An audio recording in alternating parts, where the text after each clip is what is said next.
Politics is often loud, chaotic, and performative, but every once in a while, it's about something much quieter and far more consequential. It's about who gets protected, who gets hurt, who gets left behind when the cameras turn off.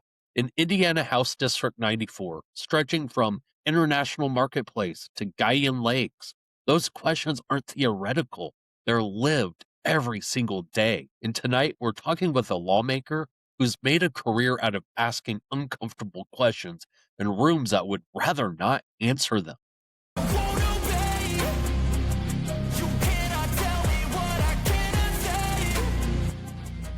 Welcome back to Hold 'em Accountable. I'm your host, Derek Holder. Tonight, we're joined by State Representative Cherrish Pryor, the Democratic incumbent representing Indiana's 94th State House District, a district as diverse, complex, and often overlooked as any in the state. Representative Pryor serves in House leadership and has built a legislative record centered on civil rights, consumer protection, equity, and accountability, often standing in opposition to policies that disproportionately harm working families, immigrants, and communities of color here in Indianapolis. Tonight's conversation isn't about party labels or sound bites. It's about what representation actually looks like when the votes are counted, the bills are filed, and the consequences land back home.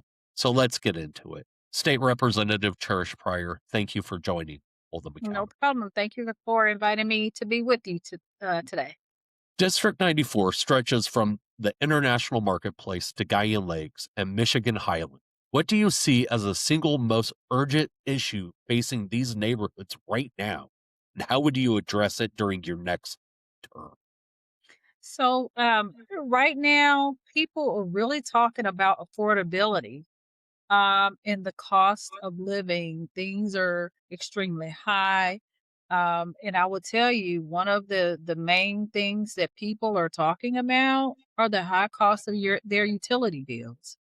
And so, as a state um, and as a legislator, I have been very consistent about, and I serve on utilities, by the way. I've been consistent about trying to hold utility companies accountable and also make sure that they're transparent with the ratepayers and also fighting them every step of the way when they go in for a rate increase. Um, because I get my bill and it's always super high, and the utility companies are always wanting to make a profit off of ratepayers because they want to line their pockets and the pockets of their shareholders. So affordability is a big issue. And then also daycare. The fact that, there are a lot of people that want to work, but daycare is very expensive. And so people are just having a hard time finding quality daycare for their small ones. And the state has really significantly cut funds that will help families with their daycare costs. And so those are things that my district, and there are other things as well, but those are some of the couple of things that they're talking about. People pay attention to what's happening with the LEAP project, with Citizens Gas, and then also with these data centers. Um, those are major issues that will have an impact on our water quality as well as our utility, our energy, electric costs. So those are two things that I am concerned about that I'm fighting, and I'm going to continue to do that because I live in the community too, and I want the community to be good for me and also for the people in my district as well. International Marketplace is one of the most culturally diverse areas in Indiana. What specific policies should the state pursue to support immigrant owned small businesses, workforce inclusion, and language access services in your district? I think what we should do is support some of the organizations that are there that are trying to do the work and work with the immigrant communities, like the Global Village, and Mary Clark that does a really good job reaching out. So supporting organizations like that that know and understand those communities, and then investing in them, whether it's tax incentives or tax credits to help those communities expand their businesses and stay viable as well. So those are the things that I would say that we can be doing, and also they're making sure that with ICE, and making sure that the folks feel comfortable and feel safe in the community, and they're not scared to come out of their house and scared to go to work. We have to protect the citizens and make sure that they're treated fairly and make sure that their rights are not taken advantage of. Many residents in neighborhoods like Snacks, Guyan Creek, Gateway West, and Deer Creek cite rising housing costs and Mhm. aging housing stock as growing concerns. What role should the state play in protecting affordable housing and preventing displacement in Northwest Indianapolis? Yeah, and this is something that I've looked at and worked on for years. One of the issues that people have been concerned about is the rising cost of their property taxes. And, your property taxes and your assessed value are connected because we have that 1% property tax cap. But I think what the state can do is figure out a way in which we can cap the liability that people pay on their property tax bill because if people are losing their homes in tax sale or losing their home because of foreclosure because they can't pay their property tax bill because it's gotten so high, that destabilizes the community. And so the state can play a role by making sure that we have adequate tax deductions, or looking at our homestead deductions and seeing whether or not that is something that we should increase.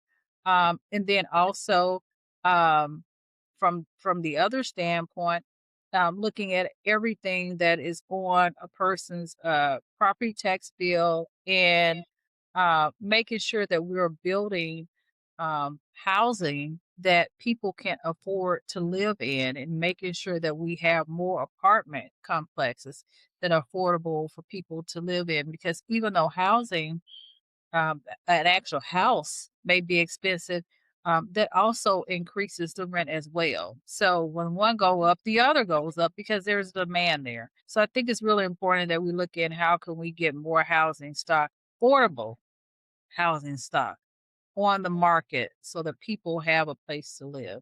Yeah. And I want to be specific about the affordability piece, which you talked about. A $200,000 house isn't necessarily an entry level house for a lot of people. That's a lot of money. So how can we get homes that are quality homes and quality apartments where people could actually afford to live. And when I've asked people who rent, and they say, "Oh, I pay $1,200 in rent or $1,300 in rent," and I'm scratching my head thinking, "Oh my God, that's just a lot of money." And it is when you can potentially pay $900 for a mortgage. That's an investment. That's something that you can sell and make money off. One of the largest investments people can make. So, I think that we need to make sure that we're looking at this holistically. The other thing too is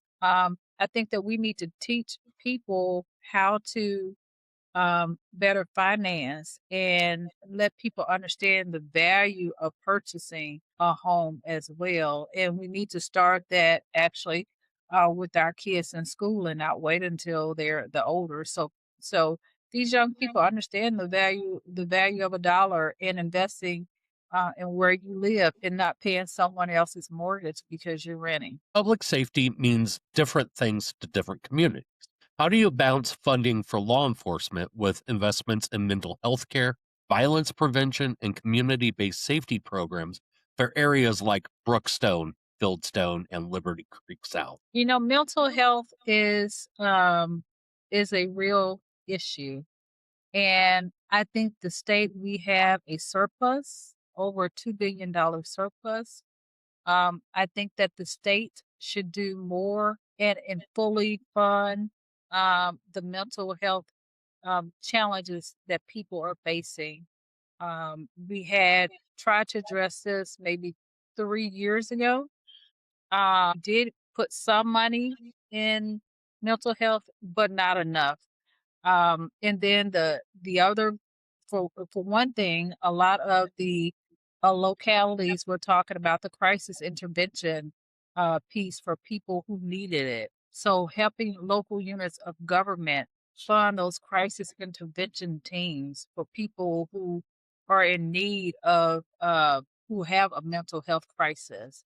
Um, and I think it's important. I do think it's important that we fund our police department. I think it's important that we train our police department to identify when a person is having a mental health crisis as well. And just better training of our police officers, as well as cultural competency. Um, diversity.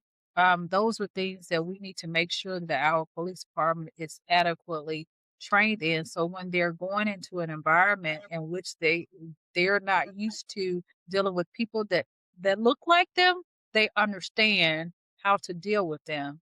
But the other thing too is I think that we do expect a lot of law enforcement officials because oftentimes they're the first one on the scene of a mental health breakdown. So the early detention and recognition that a person is needing help, I think, would really go a long way in saving people's lives and not and also the lives of the officer as well. Indiana consistently ranks low in worker protection and wages. What legislative steps should be taken to improve pay, workplace safety, and job stability for service workers and warehouse workers who make up a large part of District 94's workforce? Increase the minimum wage, which has not been increased in far too long.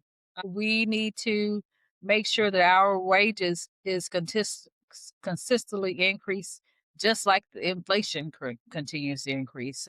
I think it's sad that we're, not even at $10 an hour minimum wage. That's just shameful. Even if a person has two jobs, working full time, they still would have a very difficult time making ends meet with the minimum wage that we have here in the state of Indiana. So that would be the one thing.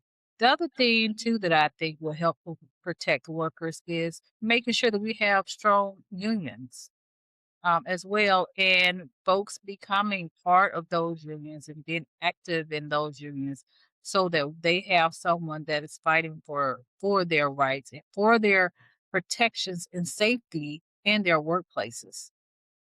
You have focused heavily on civil rights, equality, and consumer protections. What civil rights issues do you believe are most under threat at the State House right now? And how should a representative from District 94 respond? I think really, when you look at the fact that we have uh, bills that is going to um, restructure the way the Civil Rights Commission um, is, we had a bill that was going to upend the Women's Commission, the Latino Commission, the Social Status of Black Males Commission, um, and the Native American Commission.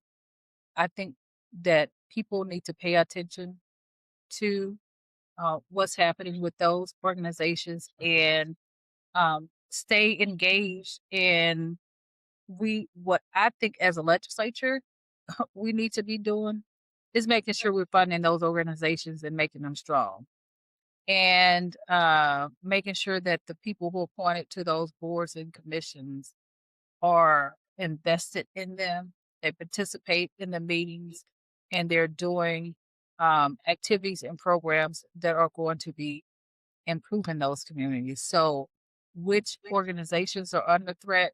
I would say we need to keep an eye on those four to make sure that they don't go away and that they stay around so that they're able to help the people who need the help. The other thing too is making sure the Civil Rights Commission is adequately funded and is really living up to his mission to protect people who feel like they have been mistreated and that their civil rights have been violated. That's another key. So if you feel that you have had any issues, you need to keep an eye on what the Civil Rights Commission is doing and the priority that is placed in the administration. Residents near Diane Creek and Eagles Watch often raise concerns about infrastructure, flooding, and environmental quality. What state level investments are needed to improve infrastructure resilience and environmental health in these neighborhoods? So one thing I think that we can do is make sure that as a state legislature, um, we don't try to micromanage local units of government and allow them to implement the plans and the infrastructure needs of those local uh, that the locals feel is necessary. I think oftentimes as a legislature, we feel that we're not only state legislators, but sometimes the city county council members, and quite frankly, even more frustrating sometimes is sometimes we think we're members of the school board. Um, and so I think the locals best understand the issues and the challenges they are facing. And we need to stop regulating to the point where they are unable to really have a meaningful impact locally. Healthcare access, especially mental health care, remains limited across Marion County. What concrete actions should Indiana take to expand affordable, accessible health care for families across the state? Well, I think one, we have cut back on the number of slots available for Medicaid. I think we need to make sure that when we come back in next year, that people who are indeed eligible, they have an opportunity to get Medicaid, and we don't put a cap on the number of people that have access to Medicaid assistance because healthcare is important. The other thing is making sure that even insurance companies are not making it more difficult for people who have insurance to get the healthcare that they need. And making sure the doctor and the patient are the ones that decide on what is the best care for them and not the insurance company. So as a legislature, that's something that we definitely can do. I actually have a bill that is got out of committee, in which a person that has cancer, an aggressive form of cancer, doesn't have to go through a step therapy anymore. They immediately go to the treatment that the doctor feel is best for them. And so getting rid of that step therapy puts that person that has an aggressive form of cancer that much ahead and making sure that they're able to get the treatment that they need and hopefully saving their lives. Education outcomes vary widely within Indianapolis. How should the state support public schools serving District 94 while ensuring accountability, equity, and adequate funding for students and teachers? Yeah. Well, like I said before, sometimes some of us legislators, and certainly not me, think that we know better than the superintendents, the teachers, and the parents about how to educate kids. Sometimes I feel like we're a glorified school board. So I feel that what we should be here, our role, quite frankly, I feel, is that of listening to what the teachers are saying is needed and what the superintendents are saying is needed, what the school boards is saying is needed from us as state legislators, and we provide that to them versus being a hindrance. The other thing is making sure that we're fully funding those needs as well. Because although the state do fund schools, they're still underfunded. And I began our interview talking about utilities. Utilities going up for everybody. Utilities are also going up for the schools as well. And so, even though we may be giving more money to the school each year, if we're not keeping up with the costs that they're incurring, we still are underfunding them. And the cost of everything is going up for schools. I think it was a superintendent that came and testified before Ways and Means that the cost of a school bus it run anywhere from $60,000 to $100,000 for just one bus. And so we can't continue to think of our funding for education the way we did 5, 10, 15 years ago because the cost of everything is skyrocketing, particularly with tariff. So we truly have to focus on funding our education at the level that it should be because even though initially it's an upfront cost, on the back end we're saving money because we're educating these kids.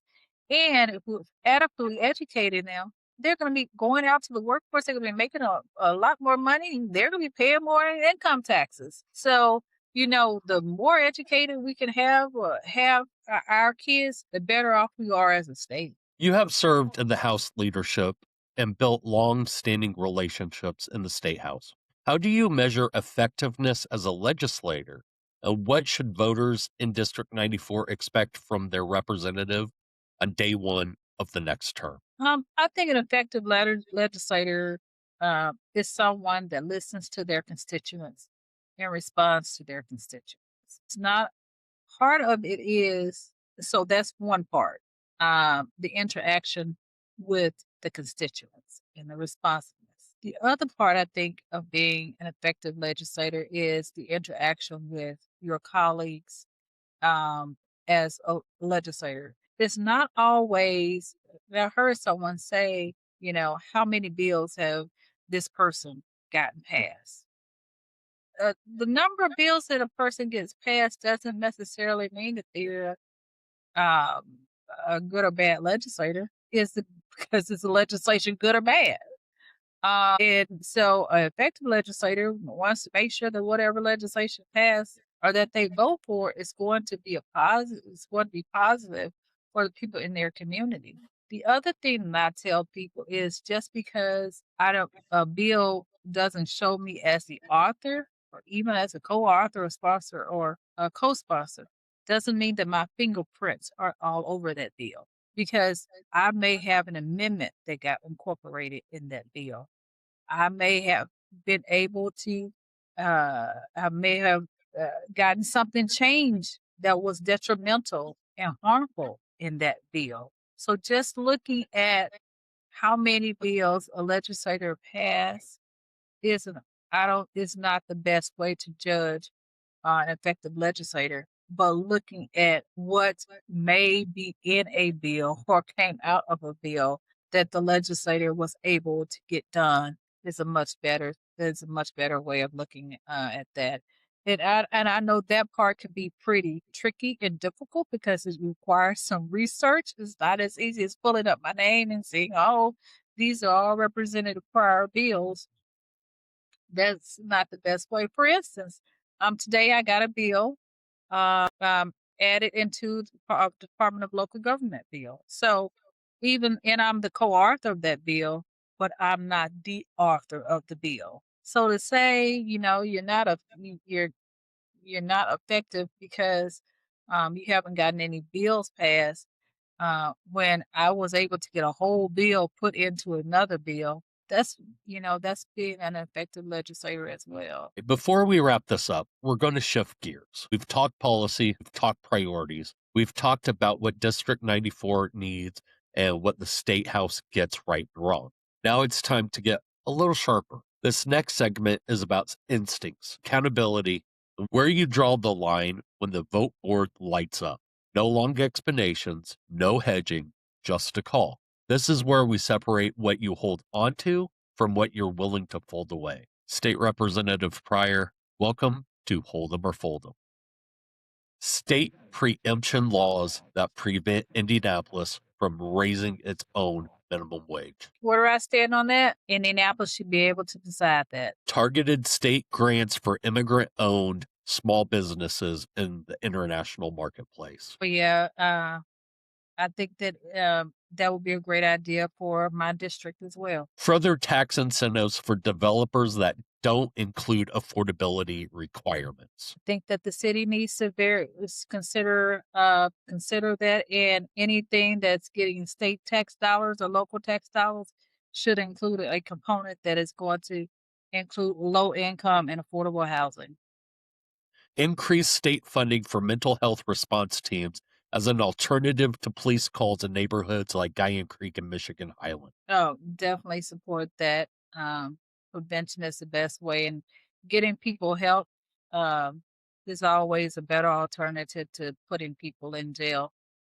State restrictions that limit local control over zoning and land use in areas facing displacement like Gateway West and Brookstone. I prefer local control because I know that locals best know their communities, and one size does not fit all. Expanded consumer protections against predatory lending and utility shutoffs affecting working families. I think we need to get a handle of these utilities. They take a lot of money out of our communities and don't invest nearly enough back. In some instances, they're able to just push a button to turn power back on. So we got to hold them accountable. School voucher expansion that diverts funding from Indianapolis public schools to serving this district. Um, I think that we need to put a cap on the voucher program, invest that money into traditional schools. Uh, People who make $1 million, uh, $2 million, we should not be funding their education at the sacrifice of families who can barely make it. Environmental and flood mitigation funding for neighborhoods near Guyan Creek and Deer Creek. Yeah, we need to invest in that and have more money for flood mitigation. Legislation protecting LGBTQIA plus Hoosiers from discrimination in housing and employment statewide. Yeah.